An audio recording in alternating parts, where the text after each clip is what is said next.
So now we come to this portion, that is the diencephalon, which actually consists of third ventricle and the structures that are going to form its boundaries.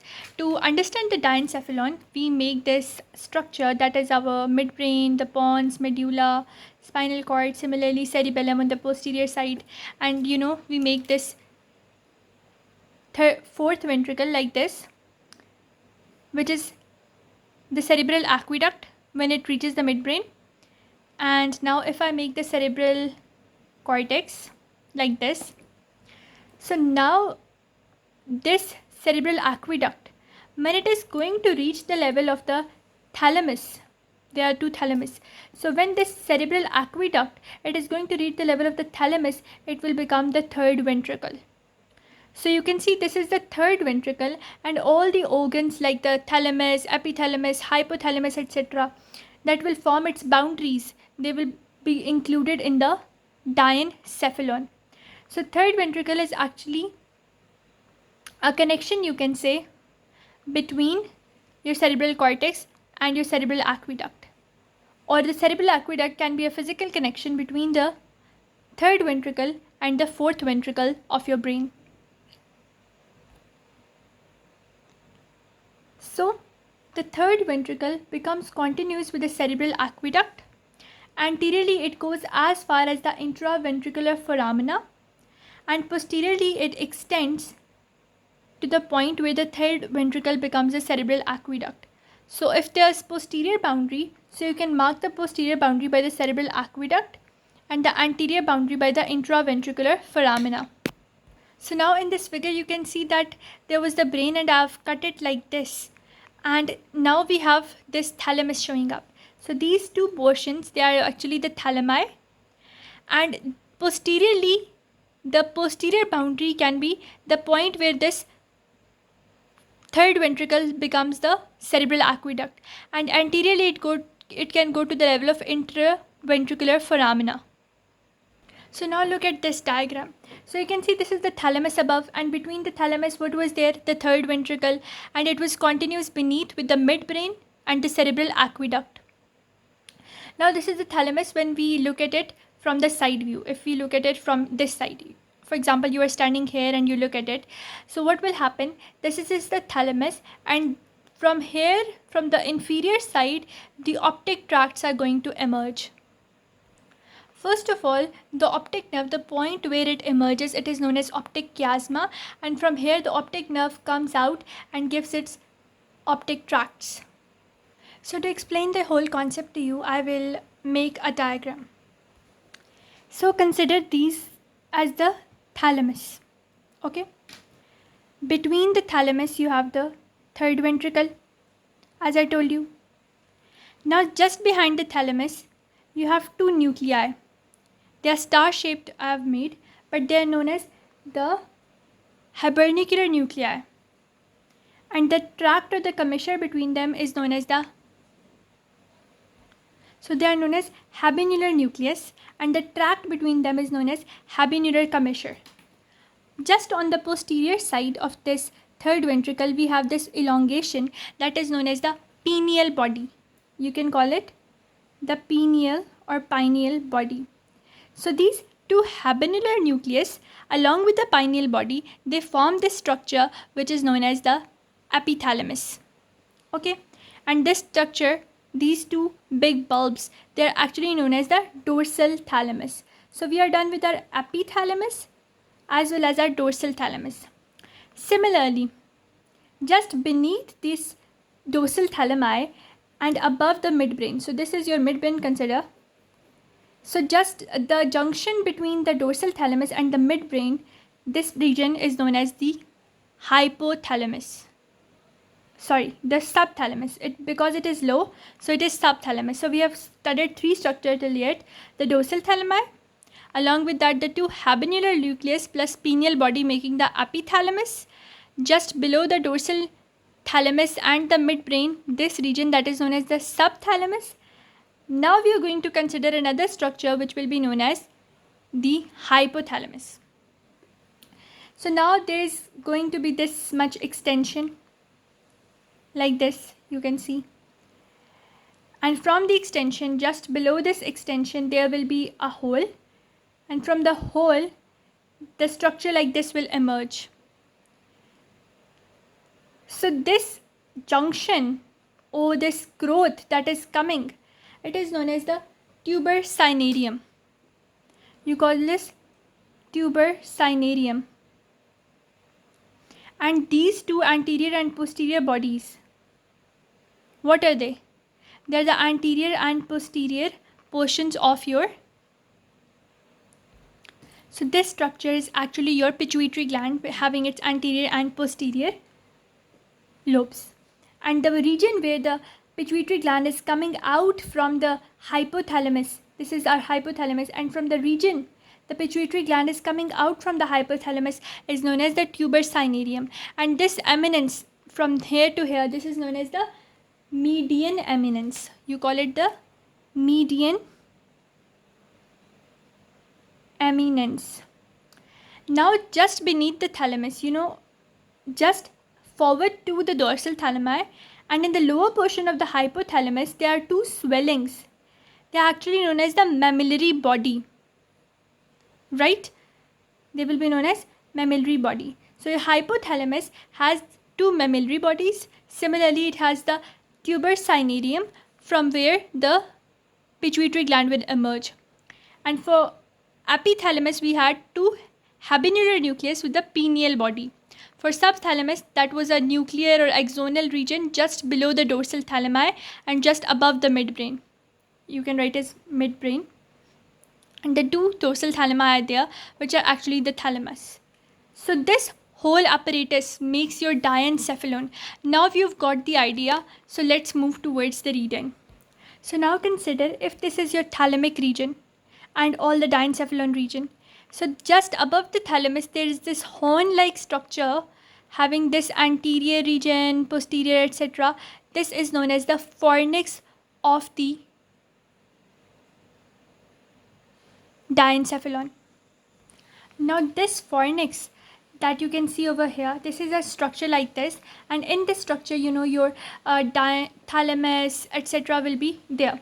So if you place your thalamus here, let me show you to you. So if you somewhat place your thalamus over here, so it will be covering the thalamus inferiorly, anteriorly, superiorly, and posteriorly. So just inferior to the thalamus, inferior and a little bit anterior to the thalamus, I told you there were mammillary bodies, which are actually the extension of the fornix.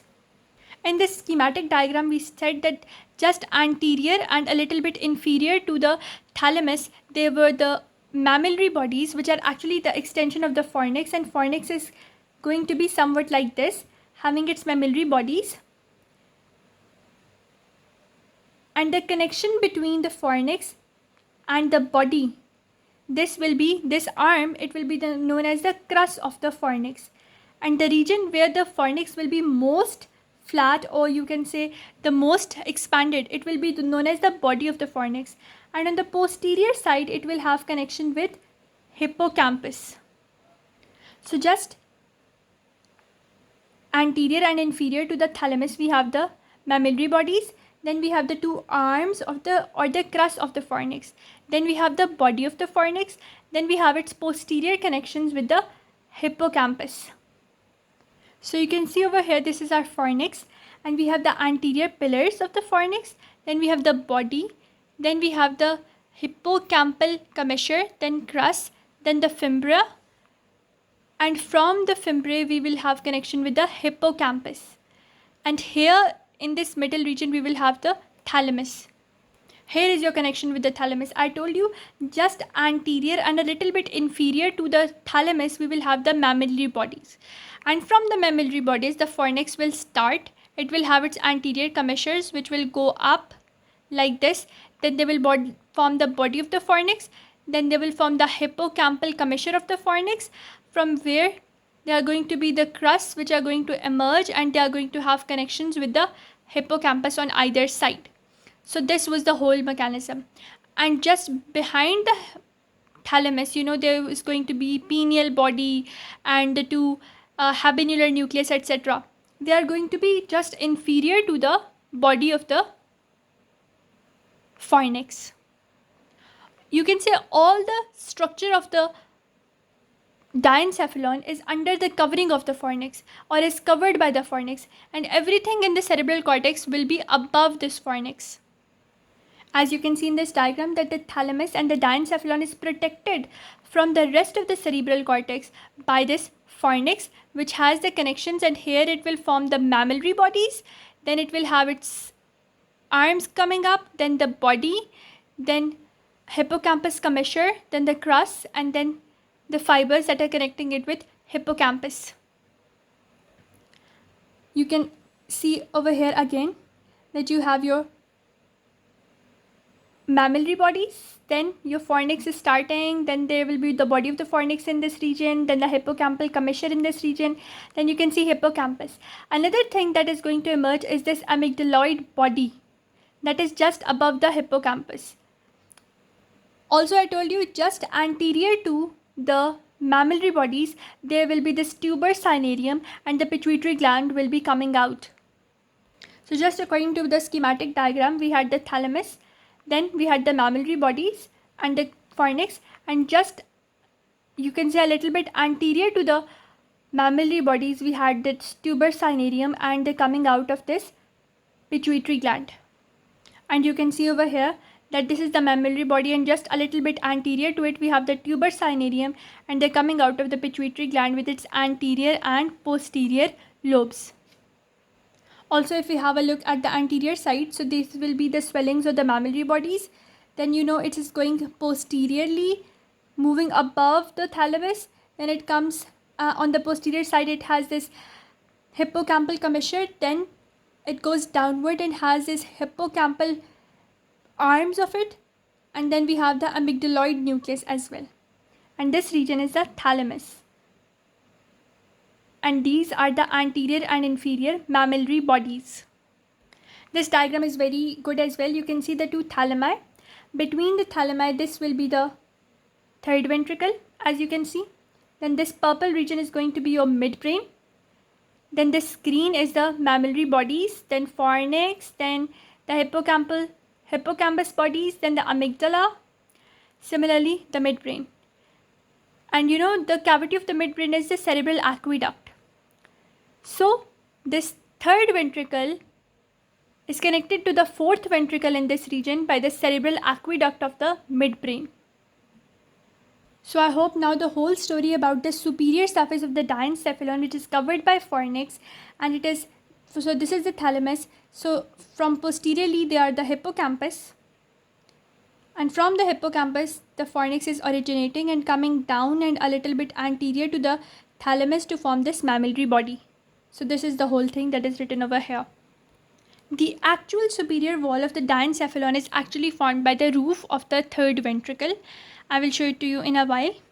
This consists of layer of ependyma, which is continuous with the rest of the ependymal lining of third ventricle. As I told you when we were studying the midbrain, that the cerebral aqueduct had also its ependyma. So since the cerebral aqueduct is continuing in the cerebrum as the third ventricle, so it will also have its own ependymal covering.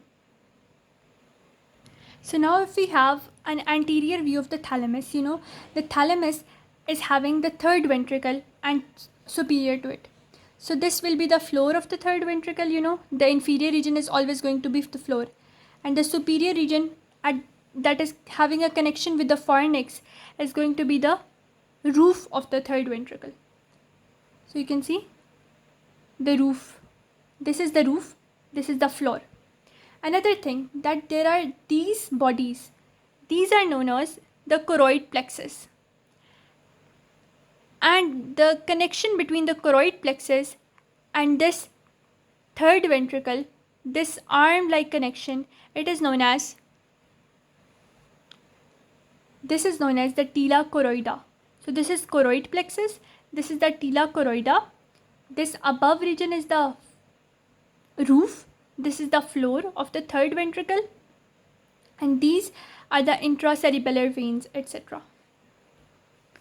So if this was your third ventricle, so there is going to be a fold of the pia mater, and this fold is known as the tila choroida. And when the fold it becomes a little bit laterally, it forms the choroid plexus. So your third ventricle is covered superiorly by a fold of the pia mater, the tila choroida of the third ventricle, and similarly a pair of vascular processes that are the choroid plexuses. As I told you, project downward into the cavity of the third ventricle. Now, lateral surface of the diencephalon is bounded by an internal capsule of white matter. So actually, whenever we used to make our diagrams of the upper ascending tracts, we made the thalamus like this. And just lateral to the thalamus, we made an area like this, And I told you that in this area, mostly the ascending fibers were going to the posterior limb. This is the white matter or the internal capsule. It is having an anterior limb, a posterior limb, and the fold that is over there, this is known as the genu of this white matter, and it is on the lateral side of the thalamus. And just between the two thalami, this is the third ventricle, and just a little bit anterior to it, we have the mammillary bodies which are having connection with the fornix. Similarly, a little bit more anterior to it, we have our tuber cinereum and the going down of your pituitary gland. So you can see how the lateral surface of diencephalon is bounded by internal capsule, and it has parts of brain, stem and spinal cord. Mainly the ascending and descending fibers cross through it. Because the diencephalon is divided into symmetrical halves by slit-like third ventricle, it also has a medial surface. The medial surface of the diencephalon, that is the lateral wall of the third ventricle, is formed by the superior part of the medial surface of the thalamus and inferior part by the hypothalamus. So you can see this is your lateral part, and the lateral part of the thalamus is covered by this white matter having posterior anterior limbs and the genu. Now on its medial part, you can see this is your third ventricle. And in the third ventricle, the lateral wall of the third ventricle, it is continuous with the medial wall of the thalamus. You can see this is the lateral wall of third ventricle and this is the medial wall of the thalamus, and their two are in connection. And if you look a little bit inferiorly, then you will have these structures which are actually your hypothalamus. So this is how the lateral, the medial as well as the inferior boundaries of the thalamus are there. And the superior boundaries, I told you, they were third ventricle with its covering of the pia mater that made the tenochordia as well as choroid plexus. So you can see just between your thalamus and your hypothalamus that had the mammillary bodies and the pituitary gland. So the region that is between the thalamus above and the hypothalamus below is known as the hypothalamic sulcus. Also, you can see just posterior to your thalamus, there is this body. This is known as the habenular nucleus, and a little bit posteriorly we had the pineal gland. So the pineal gland along with the two habenular nucleus, they made the epithalamus. And the sulcus that is between the thalamus and the hypothalamus, this sulcus like here, it is known as the hypothalamic sulcus. So when we made this schematic diagram, I told you that these two habenular nuclei will be connected to each other, and there is this commissure that they are forming.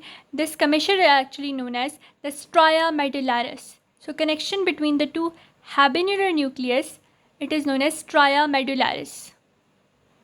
So if you look at this diagram, which has your thalamus over here, your fornix over here, then just posterior to the thalamus, we have this pineal gland and these two habenular nuclei which are actually connected to each other like this.